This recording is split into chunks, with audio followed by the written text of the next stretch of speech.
Hello' everyone, ভালনে সকলোৰে? দুদিনমান আগত মই গৈছিলোঁ মাৰ লগত ফেঞ্চি বজাৰ। অবভিয়াছলি ঈদ আহি আছে, ঈদৰ বজাৰ কৰিব।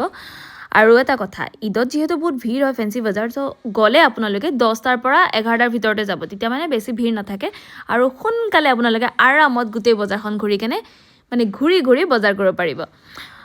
আৰু এটা কথা নহয়, ঈদৰ ইমান নতুন নতুন কালেকশ্যন আহিছে আৰু 1000ৰ পৰা 2000ৰ ভিতৰত আপোনালোকে বহুত কমতে পাকিস্তানী ছেট পাই যাব।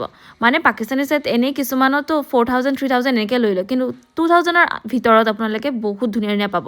আৰু লগতে কাশ্মীৰী বেংগলছ, ইয়েৰিংছ কিয়ে কম, ফেঞ্চিততো মানে এইবোৰ কালেকশ্যন আহিয়ে থাকে। 70 to 150ৰ আণ্ডাৰত সেইবোৰ পাই যাব। আৰু এটা কথা, ল'ৰাৰো কিন্তু বহুত ভাল ভাল কালেকশ্যন আহিছে, আপোনালোকে চাবলৈ যাব পাৰে।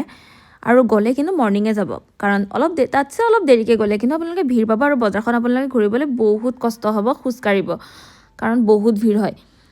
চ' আপোনালোকে ফেঞ্চি নিশ্চয় যাব ঈদৰ কালেকশ্যন চাবলৈ। Bye bye, thanks for ৱাটছিং।